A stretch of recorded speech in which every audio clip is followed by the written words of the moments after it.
Hi, Luka. Good to see you again. I was wondering what your impressions were of the draft, free agency, and trade additions that were made, and how you think what kind of difference you think it'll make on the team. It's gonna make a difference for sure. We got some great pickups. Honestly, I've been watching some of them that I don't know, especially the ones we drafted. I don't really know their game. I've been watching their individual workouts, and but the players we trade for, they're amazing players, amazing defenders, and I think they're gonna help us in a lot of ways. Okay, Marcelina. Hi, Luka. Good to see you. Hope you're hanging in there. When the playoffs ended, Rick had said that even with how much you've accomplished your first 2 years in the league, that he sees you being even better this upcoming season. I was wondering, how do you view that, and what have been the things that you're doing to try to build off of what you've already built? I mean, I hope so too. Every year I want to be better. That's the goal. For me, like I always say, I want to win the championship. And that's the goal we entered last year. That's the goal we're gonna enter this year as a whole group. And during this pandemic, all this stuff is gonna be a different season. Some players might get corona, get sick, not be able to be with the team 10 days. So I think there's gonna be a big part on which team is not gonna have positive people, and there's gonna be a lot of time together. And I think that's gonna be a key. Okay, next up is Skylar Dixon, AP. Hey there, Luka. When you look back on it, how valuable was that first playoff experience? I mean, it was, not great because we didn't win, but it was my first playoff experience, against an amazing team, a team that was going to win a title. And, I learned a lot, not just me. I think the whole group learned a lot. And, we're just going to learn from that, and hopefully we can use it again this year. Tim Cato. Hey Luca, we were just talking to Josh Richardson, and he was talking about meeting you at 16 out in Santa Barbara. I assume that probably was the P3 workouts. Do you remember meeting him then, and just what that experience is like, and did you keep up with him in the years since then? Yeah, I remember. It was at Santa Barbara. I was still playing for Real Madrid. I was young. I think I was 16. We were working out in the morning at P3, and play some pickups uh, in the afternoon. And since then, we always talk a little bit. Always we gotta play the FIFA stuff.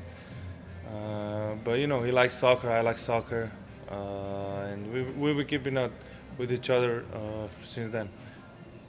Okay, Callie. Hey Luca, what parts of your game, you mentioned wanting to improve, but what parts of your game did you focus on these last couple of months, and what are you going to focus on going forward? Like I always say, you gotta work on everything. You're never gonna be until you're the best at something. You gotta always work on it. And I'm just working on everything. Especially my shooting. Okay, Coop.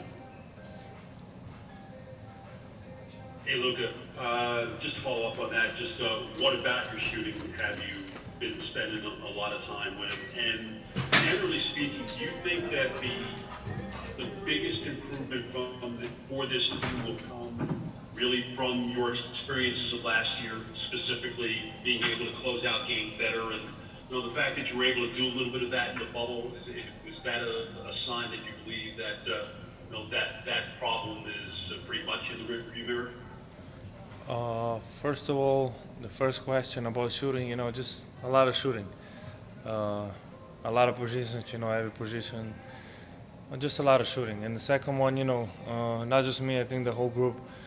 Last season we had a lot of games that we didn't close the way we should. We were up like 7 minutes ago, and we lose it at the end.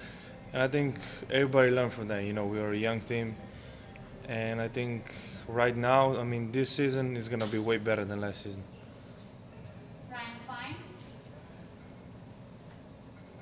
Hey Luca, Ryan Klein from Mavs China with a question from a Chinese fan. Looking around the league and thinking about your own rookie experience, is there anyone in this year's rookie class who you think is especially promising or who you're excited to see develop? I mean, I'm excited for a lot of people, especially our two rookies. First of all, it's got to be the rookies we have on the team for sure. I hope, and I think they're gonna do really good. But there's every year there's a couple of players in the draft. They gotta show up and do good stuff. But specifically now. Okay, Dana, you'll close us out on English. Luka, welcome back. Thank you. Before we officially move on to this next season, you've had several weeks now to reflect on last year, and one shot that is still being talked about, of course, is your game winner in the playoffs. If you will, can you take us back through that shot, what you remember about it now, how you were able to get so open, get that look you wanted as it unfolded? I mean, I remember, just getting to my spot.